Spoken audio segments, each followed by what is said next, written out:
Well, Steve, I'm so happy to have you here joining Eau Claire Friends meeting for our pre-worship enrichment. Floor is over to you. Well, thank you so much, Mark, and I appreciate people showing up for this. Mark had mentioned to me that your meeting is planning on having some training in nonviolent action later this summer. And just before we got on, he was saying that some of your members are already working on line 3, the pipeline. And so I was thinking about a story to share that for me has been really inspiring for a long, long time. My mother once said to me that I imprinted on Martin Luther King as a child, like a duckling does to the first adult duck that it sees. And when I was a little kid, King was inspiring to me because he just seemed so brave and a natural leader.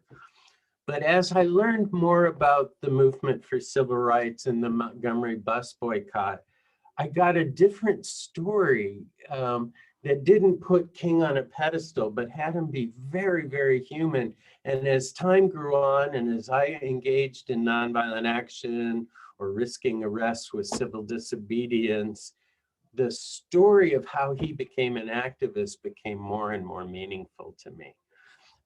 So I'd like to tell you that story before you all go into worship. So King was 26 years old, had just finished seminary, and he had his first call to be a pastor of a church in Montgomery. And he actually became the pastor of the most affluent African-American church in Montgomery. And at the time in his life, he wanted to, do a great program for the church. He negotiated for his family to have a better parsonage and a higher salary and to get a secretary. His long-term vision for himself was to be president of a historically Black college. And he was a man of gifted talents and theologically deep, but the last thing on his mind was to become a leader in nonviolence at this point. And what happened was a member of his congregation, Rosa Parks, had been working with the Montgomery Women's Political Council. For about a year, they had been talking about creating a bus boycott to desegregate the buses. And Rosa was actually the third person to refuse to move to the back of the bus.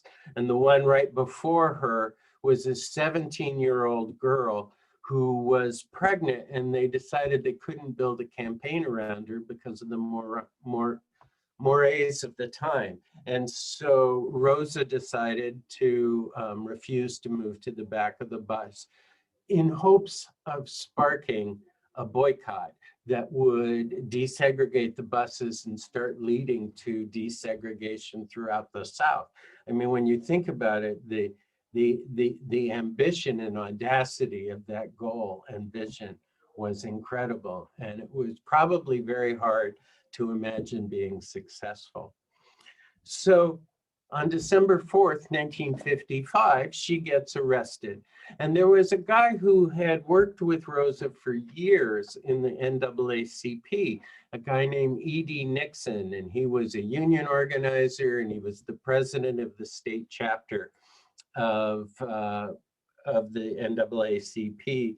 And he goes and he bails out Rosa, and they go back to her house, and they're talking about how can we organize a boycott that might have the power to change. And so Rosa decides that she will contact all the women in the Women's Political Council, and he says he'll contact all the pastors, all the Black pastors in town, and see if he can get their support. And so he calls Ralph Abernathy, and Abernathy says, oh, Brother Nixon, absolutely, you can use my church. I will speak from the pulpit about this, will help another. And then he calls the next pastor, and the same thing, got a very positive response. What was interesting is the third person he called was Martin Luther King, this new young pastor. And Martin Luther King said, I don't know, that sounds pretty militant. I don't know if we should do this.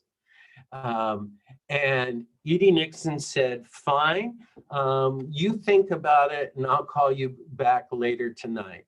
And then E.D. Nixon starts calling the other people. So he calls back King later that evening, and King goes, well, I've been thinking about it, Mr. Nixon, and I'm willing to come to a meeting of other pastors to discuss it. But I have to tell you, I have grave, grave concerns about this just being too militant, and we shouldn't do this. And E.D. Nixon laughed a little and he said, fine, I've already talked to your secretary, and we're going to have the meeting of the pastors tomorrow morning at 10 at your church. So King's a little astonished, but he agrees to go to the meeting.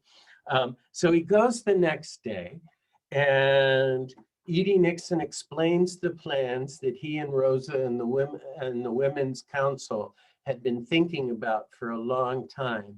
And at first, most of the pastors are very, very supportive. And I don't know if you've heard this about Martin Luther King, but he's actually considered a very persuasive person. And all of a sudden in the meeting, he goes and it starts explaining his reasons about we shouldn't do this, and his hesitancy and his fears and his concerns about doing it, and whether it would, whether it could possibly be successful. And he starts persuading the other pastors, maybe this is a really bad idea. And I want us to think for a moment that if it had been left up to Martin Luther King, the Montgomery bus boycott would never have happened. Just let that sink in. He was nervous, he was concerned, he was thinking about the ramifications. And at this point, when E.D. Nixon was seeing the way the meeting was going, he got nervous and he got mad. And he slammed down his hand on the table and he shouted out to these pastors, you all have to decide whether you're going to be men standing up for freedom or you're just going to be scared little boys. And King, 26 years old, and he was the most educated person in the room, had just been called a potential coward by this older union organizer, and King wells up with pride. He slams his hand down on the table and goes, nobody calls me a coward. And E.D. Nixon, as an amazing organizer, made the choice to sit quietly and just look at King. And the room is quiet, and other people start looking at King. And King says, all right, let's do it. Let's start the boycott. And everybody agrees. And so Ralph Abernathy goes, well, Brother Nixon, who should be the president of the Montgomery Improvement Association? And would you do it, Brother Nixon? And he goes, I would do it if you all don't want to support the man I would suggest. And they said, well, who would you suggest?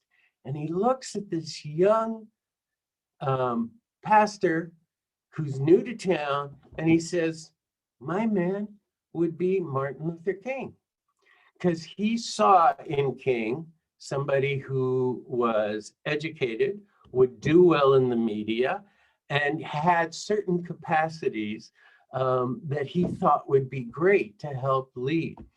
And King, who's just declared himself incredibly brave, everybody's looking at him, and he goes, all right, I'll do it. And then E.D. Nixon says, that's great because we've already scheduled the mass meeting at so-and-so's church tonight. And as the president of the Montgomery Improvement Association, you will have to give the main talk that'll rile people up, that will inspire them to engage in a boycott. And King went home and he was terrified. And out of grace, he just started praying. And God gave him the strength to do what he humanly couldn't do. And so he goes that night. And I've actually heard the recording of that speech he gave. And it was beautiful, and it was inspiring, and it was tough. And it really helped people decide, yes, we're going to support that. And then for the next 13 months, 65,000 African Americans in Montgomery refused day after day to use the buses. They figured out how to get taxis and cars and trucks, pickup trucks that would take people to work. They figured out how to organize more and more people. And they sustained the boycott for 13 months, and they won. And in that process of being afraid, of being bullied by E.D. Nixon, and kind of tricked into becoming an activist, King saw the potential power of ordinary people to make change through nonviolent action. And he also saw he had a power of unplumbed depths to help inspire people. And so the message I guess I want to leave with you all for your worship is it does a movement of people of heart and soul to really make justice in a beloved community doesn't require natural born leaders. It doesn't require people who are always courageous. What it requires, I think, is just the willingness to feel your fear and then do the right thing anyway. And so with that, I will go to my meeting for worship because I have some friends coming. I had hoped to stay with you all, but I'm going to go to my worship. But I want to thank you all for your time and attention and your meeting's commitment to explore and train for nonviolent action. Because too often I think Quakers think about nonviolence as simply not engaging in meanness or in violence against others. But where it's profound is when we engage in active love for justice in the beloved community. So thank you all. Thank you. And thank you, Steve, so much. Have a good time at your worship. Thanks for joining us. I'll be in touch soon. Okay, take care, everyone. Bye-bye. And folks, we can go straight into worship.